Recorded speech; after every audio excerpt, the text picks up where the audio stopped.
What's up, my piano friends? This is going to be the first lesson that everyone needs to start with. Today we're breaking it down super simply. You're going to learn the names of the keys, how the musical alphabet works, and how to finally make sense of the entire keyboard. Now don't worry if you're starting from zero. This is easy, it's fun, and by the end of the lesson you'll be able to look at any piano or keyboard and instantly know exactly what notes you're touching. As a child, I always dreamed of learning music, but I never had the chance to find time to take proper lessons. That's why all these lessons are completely available from start to finish, step by step, the way I wish someone had given it to me. Now, if you want some material to follow this course with, or quickly review the chapters later on, or you're just lazy to take notes, there's a PDF I put down in the link below. It covers the entire course. All right, let's get started. Now let's first begin with the introduction of the piano. Now this is a big acoustic instrument you see in concert halls and music schools. It has strings and hammers inside, and when you press a key, a hammer hits a string to make that sound.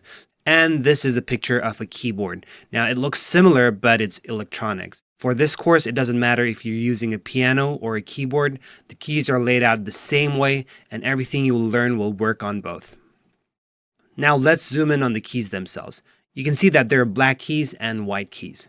The black keys come in little groups of 3s and 2s, and that pattern repeats across the whole instrument, whereas the whites are at the bottom without any grouping. So once you understand this pattern, finding notes becomes really easy.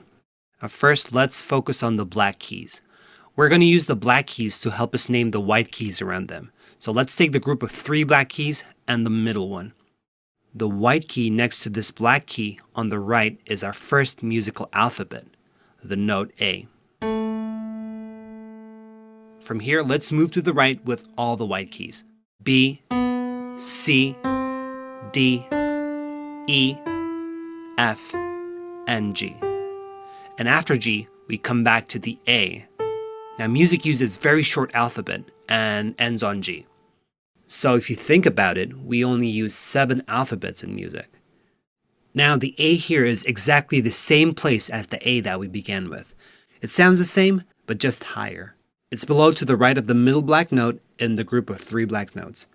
And from here again, you can continue starting over from A to G. You can find the same patterns repeating all over the piano. I know it's not possible to remember everything all at once. Now people write these notes down on their piano with a marker while they start learning, but at some point you'll start getting used to it. Now let me give you a tip to remember all these notes. You remember where the A is, right? And remember D. Now D is exactly between the group of 2 black notes. Now once you know that, you can map out the rest right next to those notes. So if you want E, it's right after D, and C is before D. And B is after A, and G is before A. Now let's talk about the black keys again. Now this time with their names. Black notes can be called sharps. You'll often see the word sharps and this symbol, which looks like a hashtag. So when we say A sharp, we write it as A and the hashtag in the back, like this. This goes with any alphabet notes, for example, C sharp, D sharp, and so on. Any black key that comes right after a white key can be named with that white key plus a sharp sign. So the black key after A is A sharp. After C is C sharp. After D, D sharp. After F, F sharp. And after G, G sharp. And notice that not all white notes have black keys after it, which means that all of them don't have sharps. So which notes have sharps? Here you can see the whole keyboard with the sharps written above the white notes. So we go through them step by step. A goes to A sharp. B has no sharp because there's no black note after it. C goes to C sharp. D goes to D sharp. Now E doesn't have a black note after it either, so E has no sharp. F goes to F sharp, and G goes to G sharp. So remember this simple idea. Sharps are black notes that come after a white note. They raise a pitch and make the sound a little sharper or higher. Now, black notes have another name too. They're also called flats. So you'll see the word flats and the symbol B, like a small lowercase b. The original symbol looks like this. So when we say A flat, we write it as A and a flat symbol. You can do this with other notes like D flat or G flat. Flats are like black notes that come before a white note. So if a black key is just before A, we call it A flat, or E flat, or G flat, and so on. Like for the sharps, let's see which white notes have flats. The black note before A is A flat. The black note before B is B flat. C has no black note before it, so there isn't a black note with a C flat. The black note before D is D flat. Before E is E flat. So F again has no black note before it, so no F flat. And the black note before G is G flat. So in a nutshell, flats are black notes that come before a white note. They lower the pitch and make the sound feel a little bit flatter or lower. So you must be wondering, if sharps and flats show the same black note, they must have the same name, right? And you're absolutely right. For example, this note can be called a G sharp or an A flat, depending on the context. And A sharp can also be a B flat, or a C sharp can be a D flat. A D sharp can be an E flat. An F sharp can be a G flat. So that's totally normal in music, so don't stress about it. Just know that they're the same key with two different names. Now here's an easy way to think about sound. Sharps make the notes go up. They sound a little bit brighter or higher.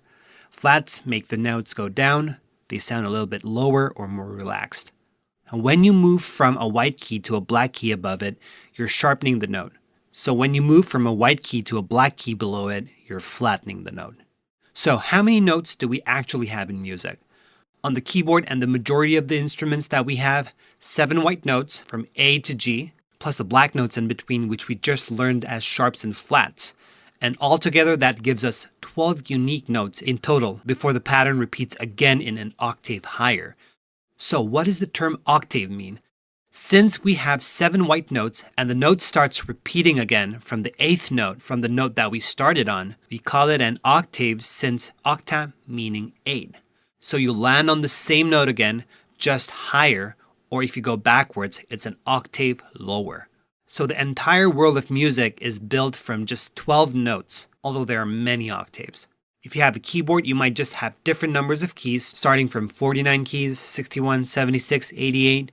Pianos are mostly made out of 88 keys. And an important thing to know about piano is knowing where the middle C is. A middle C is the C note near the center of the keyboard and a common reference point for finding notes when we start reading music. For now, the middle C should sound like this. Alright, now that you understand the notes inside the piano, let's do an exercise that will help you become more fluent with the name of the keys. I'm going to press a note and give you some time to name that note. We're going to start easy and gradually get into the sharps and flats. Are you ready?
Alright, let's quickly review what we learned in Chapter 1. You can identify the black keys by the repeating pattern of 2 and 3.